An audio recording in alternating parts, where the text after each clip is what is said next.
دو انسانوں کو سب سے خوفناک عذاب ہونے والا ہے. دو انسانوں کو، ایک سود کھانے والا، ایک قتل کرنے والا. ایک سود کھانے والا، ایک ناحق قتل کرنے والا. یہ ہمارے نبی کی امت ہے. کسی نے بتایا؟ کسی نے محنت نہیں کی.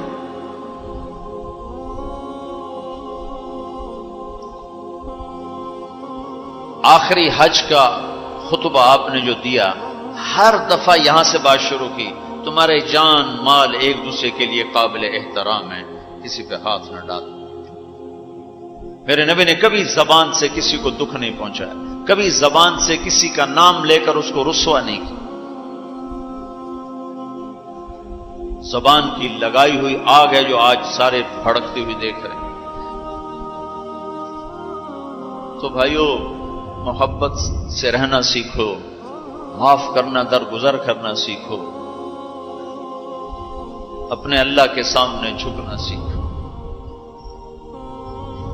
جب قومیں زوال کا شکار ہوتی ہیں، کہتی ہیں یہ فلاں کی سازش ہے.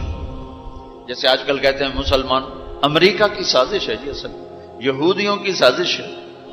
یہ کراچی کے بینکوں میں جو سود پہ پیسہ پڑا ہوا ہے، یہ امریکہ کی سازش ہے، یہودیوں کی سازش. جو رات کو شراب چلتی ہے اور مجرے ہوتے ہیں، یہ امریکہ کی سازش، یہ یہودیوں کی سازش. نوجوان اولاد ماں باپ کی نافرمان ہیں، یہ کسی دشمن کی سازش. میں ایک جگہ تھا تو ایک لڑکی اپنی ماں کو کہہ رہی تھی بکواس مت کرو، ماں کو کہہ رہی تھی بکواس مت کرو، تو اس کی ماں کے آنسو ایسے گر رہے تھے. یہ امریکہ کی سازش. اور میرے نبی نے سے پوچھا کہ یا رسول اللہ قیامت کب آئے گی؟ آپ نے فرمایا اللہ کو پتہ ہے کب آئے گی. کا کوئی نشانی؟ کہ جب ماؤں کو ذلیل کیا جائے گا تو قیامت آ جائے گی. ہمارے زوال کے اسباب باہر سے نہیں ہیں، ہمارے اندر سے ہیں. کتنی بڑی لعنت ہے جھوٹ. آپ نے فرمایا جب کوئی جھوٹ بولتا ہے تو 3 میل تک اس کی بدبو سے فرشتے بھاگ جاتے. 3 میل تک فرشتے بھاگ جاتے. تو پھر پاکستان کا کون سا بازار ہے جس میں کوئی رحمت کا فرشتہ آئے گا؟ کہ ہر دکاندار جھوٹ بول رہا ہے، ہر بڑا چھوٹا تاجر جھوٹ بول رہا ہے، ہر سیاستدان جھوٹ بول رہا ہے. ہر سے مراد ہے 100 میں 99 نہیں، 1 لاکھ میں 99,999. کوئی 1 لاکھ میں شاید ایک کوئی سچا مل جائے. اور جس قوم میں جھوٹ اور ظلم اور خیانت پھیل جائے وہ قوم تباہ ہو جاتی. ان کو کسی دشمن کی ضرورت نہیں ہے، وہ اپنے دشمن خود ہیں. جسے نشہ کرنے والے کا کوئی دشمن نہیں، وہ اپنی ذات کا دشمن خود ہے.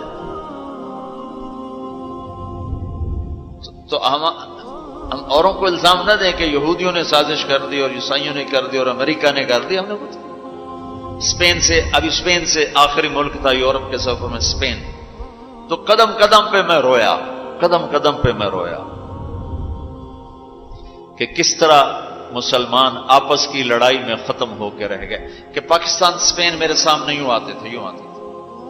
ایسے اسپین کی تاریخ، پاکستان کے حالات، اسپین کی تاریخ، پاکستان کے حالات، اسپین کے مسلمانوں کی آپس کی لڑائیاں، پاکستان کے حالات، آپس میں قتل و غارت، پھر پاکستان کے حالات. تو اللہ تعالیٰ نے اس طرح ان کو مٹا دیا اسپین سے کہ ایک کلمہ پڑھنے والا باقی نہ بچا. مسجد قرطبہ جیسا شاہکار بیچ اس کے گرجا بنا ہوا ہے، صلیبیں لٹکی ہوئی ہیں، بت پڑے ہوئے ہیں، نماز منع ہے، بورڈ لگا ہوا ہے. تو میں وہاں محراب کے قریب جا کے کھڑا ہو گیا اور تصور میں دیکھنے لگا کہ یہ وہ جگہ ہے تاریخ سے سبق نہ لینا بھی بڑا اندھیر پر ہے. یہ وہ جگہ ہے جہاں یحییٰ بن یحییٰ اندلسی کے درس ہوتے تھے، علامہ قرطبی کی تفسیر چلتی تھی، ابن عربی کے تصوف کے نکات کھولے جاتے تھے، ابن حزم کے فقہی مقالات سنائے جاتے تھے، بقی ابن مخلد جیسی شخصیات یہاں بیٹھ کے قال اللہ قال رسول کہتے. ننگی عورتیں پھر رہی ہیں نکریں پہنی ہوئی، وہ تو ایک ان کے لیے تفریح کی جگہ بنی۔ میں تو آنکھوں سے بھی رو رہا تھا اور دل سے بھی رو رہا تھا، اور زیادہ رونا اس پہ آ رہا تھا کہ اپنا ملک دیکھ رہا تھا کہ آج میرے ملک کے لوگوں کو ہوش نہیں ہے، وہ کیا کرنے ہیں۔ دین پہ نفرت، فرقہ واریت کی نفرت، سیاست کی نفرت، قوم کی نفرت، صوبوں کی نفرت، شہروں کی نفرت، زبان کی نفرت، کون کون سا زخم ہے جو اس جسم پہ نہیں لگا ہوا، اب کون کون سے زہریلے تیر ہیں جو اس پر نہیں چلائے گے۔ میں ایسے ہی کھڑا دیکھتا ہوں، پھر میں محراب کے پاس جا کے کھڑا ہو گیا، تو 700 سال پرانی قرآن کی آیات اب بھی اسی طرح لکھی ہوئی ہے۔ تو میں نے کہا یا اللہ، میں یہ نماز تو کوئی نہیں ہوگی، کسی کے نزدیک بھی ایسی نماز نہیں ہے، پر تو جانتا ہے کہ میں چاہتا ہوں میں اس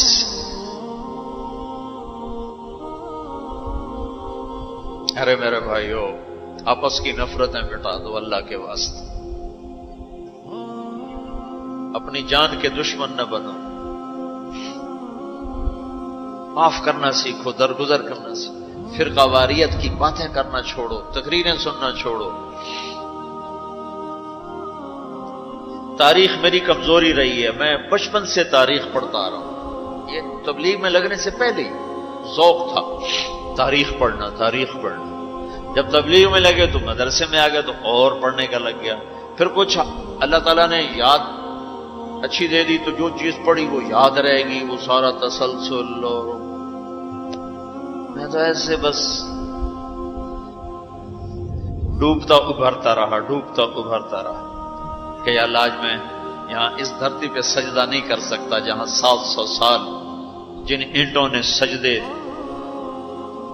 کے لمس محسوس کیے، جن اینٹوں نے تیرے لاکھوں کروڑوں پیاروں کے آنسو جذب کیے،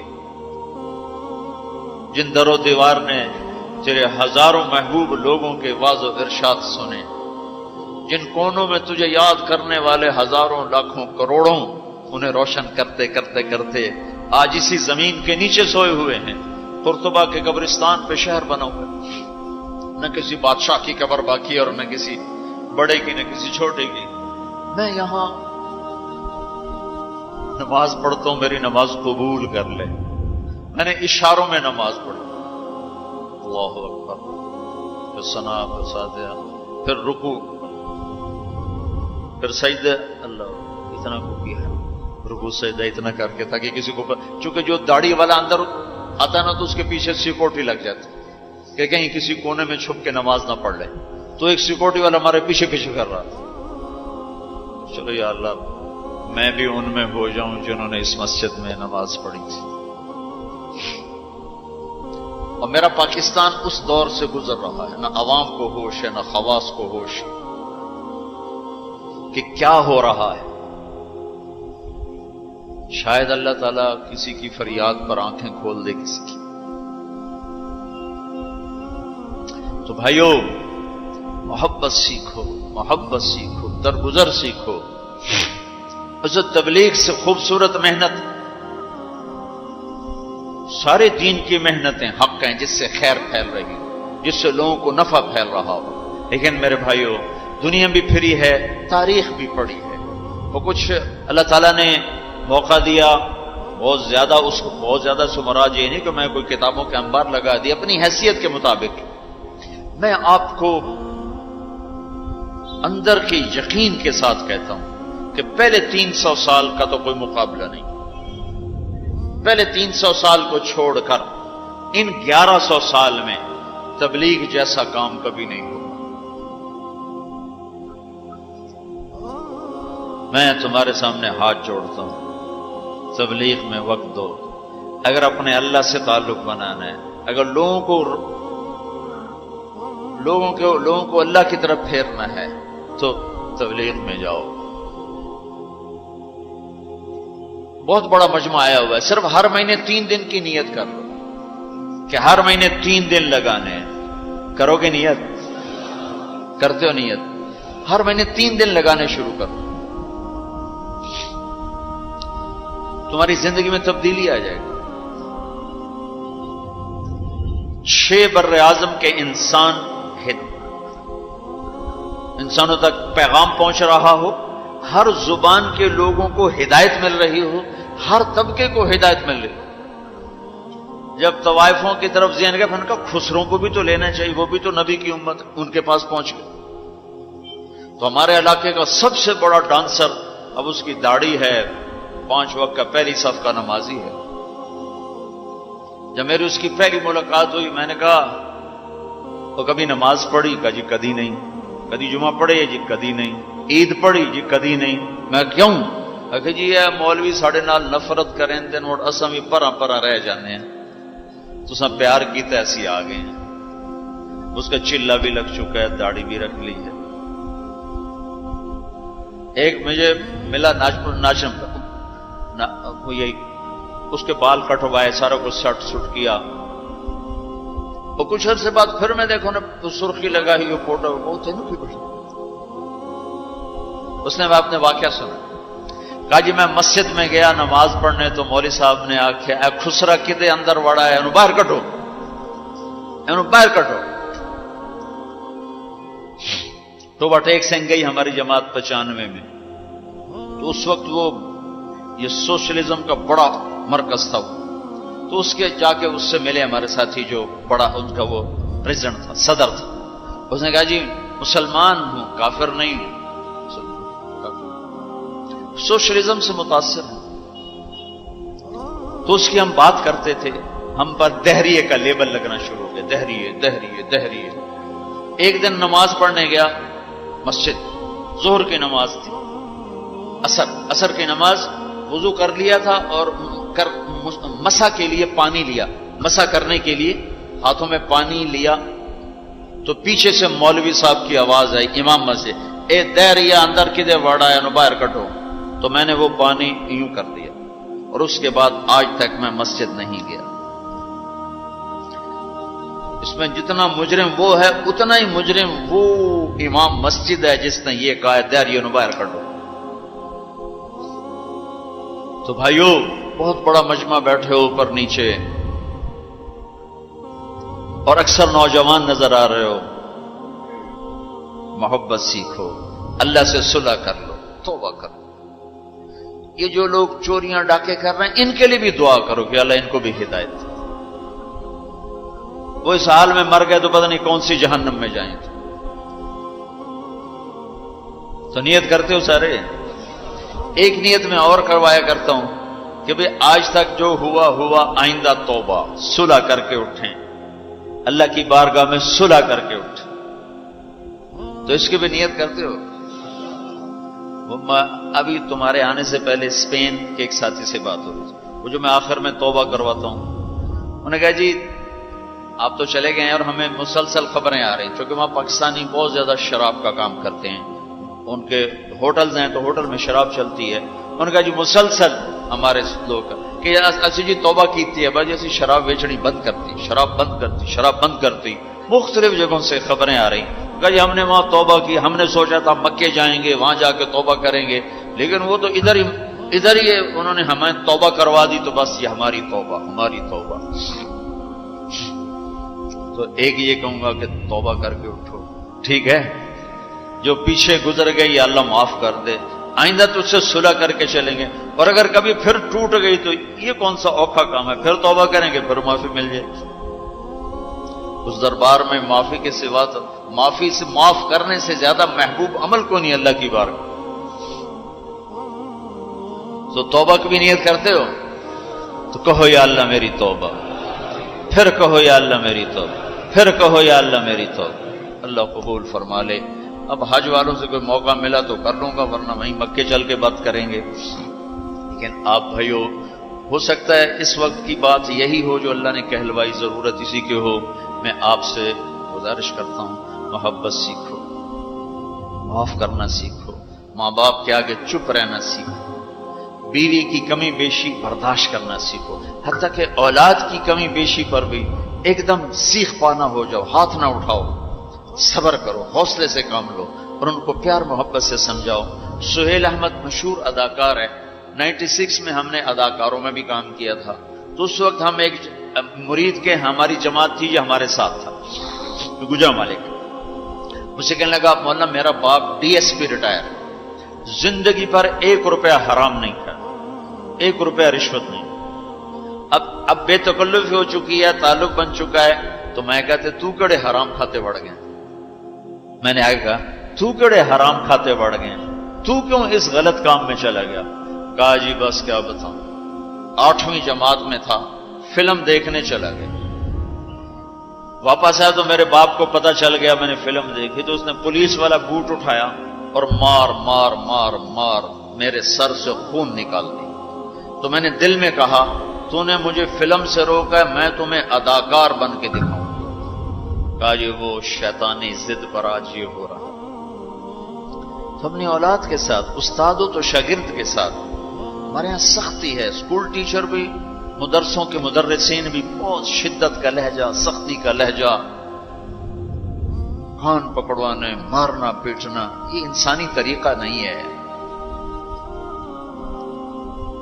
پہلا جھوٹ ماں باپ سکھاتے ہیں، اولاد پہ سختی کرتے ہیں، وہ جھوٹ بولنا شروع کرتے ہیں۔ میرے والد صاحب نے نماز سختی سے پڑھانا شروع کی، جب میں گھر میں ہوتا تھا تو اب اللہ گواہ ہے اپنے گناہوں کا ذکر نہیں کرنا چاہیے، لیکن صحابہ بھی کیا کرتے تھے، جاہلیت کے قصے سناتے تھے اللہ کے نبی کو، اپنے باپ کے ڈر سے بغیر وضو کے جا کے نمازیں پڑھیں۔ ایسی شدت نہ ہو کہ زبان چھوٹ گیا۔ 4تھی جماعت میں تھا میں، ہمارے استاد تھے ماسٹر شفیع صاحب رحمۃ اللہ علیہ، بڑے محنتی استاد، اس زمانے کے استاد ہوتے ہی محنتی تھے لیکن مارتے بہت۔ انہوں نے ہمیں حساب کا سوال لکھایا، سلیٹیں ہوتی تھی اس پر، اب میں کوئی 12ویں نمبر پہ بیٹھا ہوا تھا اور جو جا رہا ہے آتا نہیں، ٹھو ٹھو ٹھو ٹھو، سوٹے بھی مکے بھی، میں کہہ رہا بھی مر گئے، مجھے بھی نہیں آتا تھا، اور میں انتظار کر رہا ہوں کہ یا اللہ میں اس سے نکلوں کیسے، سوال تو آتا نہیں، پکی گل ہے، سوٹے ہی ہیں۔ اب میرا چھوٹا ذہن اور میں سوچ رہا ہوں کہ کیا چکر چلاؤں، کیا چکر چلاؤں۔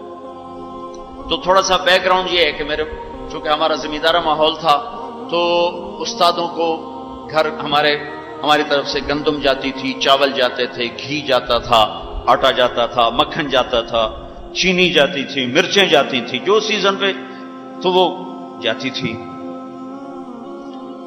تو کوئی 2 مہینے پہلے میرے استاد جی نے کہا تھا کہ پتر مرچاں بھجوا دے، ابے نو آخی مرچاں بھجوا دے، وہ میں بھول گیا کہنا بھول گیا۔ تو میں بیٹھا سوچ رہا ہوں یا اللہ جان کیسے بچاؤں، جان کیسے، وہ 2 مہینے پرانی بات یاد آ گئی۔ جب میرے سے آگے 2 لڑکے رہ گئے، اس وقت یہ سارا پچھلا کمپیوٹر کھلا تو میں اٹھ کے گیا، میں نے کہا استاد جی ابا جی پہ آندین کل مرچاں پہنچ جا سکتے، ابا جی پہ آندین کل مرچاں پہنچ جا سکتے۔ میں نے کہا شاباش میرا پتر تو بائے جا۔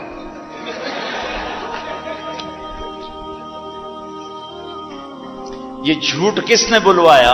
استاد نے، اس کے ڈنڈے نے، اس کی سختی نے۔ ماں باپ سے بھی کہتا ہوں، مدرسے کے علماء سے کہتا ہوں، اسکول کے ٹیچروں سے کہتا ہوں، محبت سیکھو، محبت سکھاؤ۔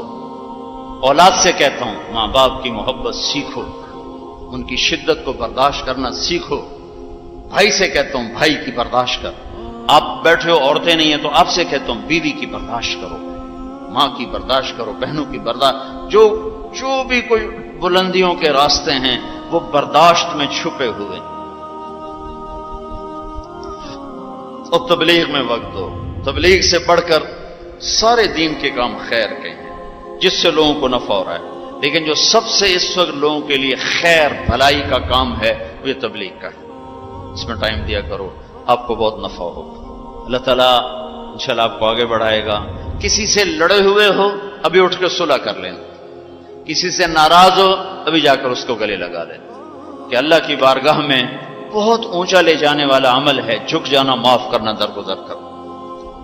تو اس کی بھی نیت کرتے ہو؟ اللہ تعالیٰ قبول فرمائے۔